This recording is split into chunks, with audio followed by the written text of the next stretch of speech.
दोस्तों social media पर अत्यारे मैं एक पोस्ट वाँची जे आ हती जुओ। तो आना विषे मारे कंईक कहेवुं छे के आ बे वातो जे खरी ने एकबीजाना विरुद्ध छे, पण साची वात शुं छे ध्यानथी सांभळो कि आपणे छे ने समजवानी कोशिश नहीं करता कि भगवाने आपणे शुं आप्युं छे।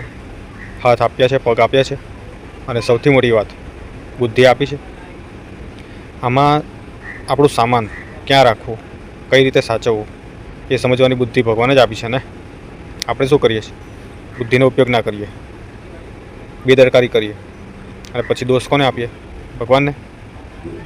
માની લો તમારા પૈસા ખિસ્સામાં મૂકેલા છે, ઉપર ખિસ્સામાં મૂકેલા છે, ઢીલા મૂકેલા છે અને એ ઢીલા મૂકવાથી એ જો ખોવાઈ જાય તો એ ભગવાનની મરજી હતી કે તમારી બેદરકારી હતી? સાચો જવાબ તમને બી ખબર જ છે કે ભગવાને ક્યારે એવું નથી કીધું કે બધું મારી પર છોડી દો। भगवान कहे छे कि हूँ तमने मार्ग बताऊँ छूँ पर चालवू तो तमारे ज छे। तमने बुद्धि आपू छूँ पर निर्णय तो तमारे ज लेवो पड़शे। एटले विश्वास राखવો बी जरूरी है पण अंधविश्वास नहीं, कारण के बुद्धि भगवान आपे छे पर भूल तो आपणे करीए छे।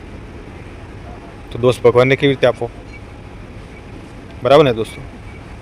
जय माताजी।